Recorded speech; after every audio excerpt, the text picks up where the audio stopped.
कन्या एस्ट्रो के दर्शकों जरा ध्यान से सुनिए।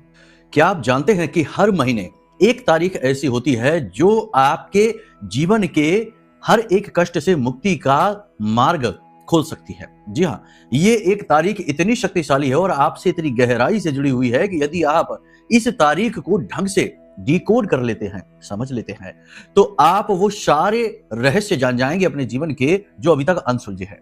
कि जीवन में असफलता क्यों है, सारे अच्छे गुण होने के बाद भी मान सम्मान में कमी क्यों है, क्यों मेहनत का वो फल नहीं मिलता जो मिलना चाहिए और आपसे कम लायक और योग्य लोग आपसे आगे निकलते जाते हैं। खैर कोई बात नहीं है, हम आपको आज इस एक तारीख के विषय में बताते हैं, लेकिन इससे पहले एक चीज और समझ लीजिए कि अगर आपकी जन्म पत्री में कोई पाप ग्रह योग बना हुआ है, जैसे कि कुंडली में कुछ ग्रह हैं जो शुभ होने बहुत जरूरी है।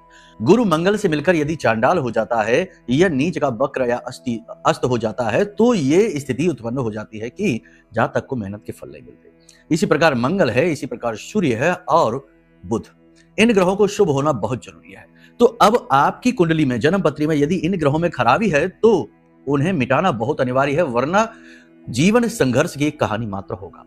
तो सबसे पहला काम आप ये करिए कि अपनी कुंडली का आकलन अवश्य ही कराइए, ये सबसे महत्वपूर्ण है। नंबर वीडियो में दिए गए हैं। खैर अब बात करते हैं इस एक तारीख की। देखो, महीने में एक बार वो तारीख आती है जिस दिन आपका जन्म हुआ था।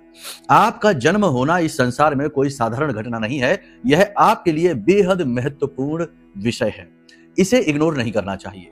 तो आप यदि चाहें तो इस दिन को इस तरीके से करें। लोग जन्मदिन मनाते हैं, वर्ष में एक बार मनाते हैं। हम आपको बताते हैं कि महीने में जिस तारीख को आपका जन्म हुआ है वो तारीख किसी न किसी ग्रह से जुड़ी हुई है। मानकर चलते हैं कि अगर आपका जन्म 8 तारीख को हुआ है या फिर 17 तारीख को हुआ है या 26 तारीख को हुआ है, तो शनि से जुड़ा हुआ है आपका जन्म।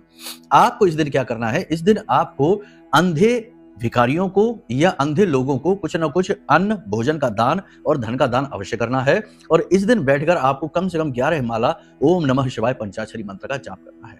इसी प्रकार हर दिन किसी न किसी देवता से जुड़ा रहता है अंकों के आधार पर। ये आप हमें जब कुंडली दिखाएंगे तो हम आपको बताएंगे। तो आपको अपने जन्मदिन के दिन 3 कार्य जरूर करने हैं। पहला कि मंदिर जरूर जाना है, दूसरा गाय को हरी घास अवश्य खिलानी है और तीसरा चींटियों को पंजीरी यानी कि आटा जिसमें शक्कर मिली होती है ये अवश्य डालना है। इस कार्य को करेंगे जब आप, तो आपको बहुत सारी सफलता अपने आप आकर मिलने लगेगी, मेहनत के फल मिलने शुरू हो जाएंगे। दोषों को नाश करना बहुत जरूरी है, कुंडली इसलिए अवश्य दिखाइए। नंबर वीडियो में है। प्रेम से बोलिए जय माई की।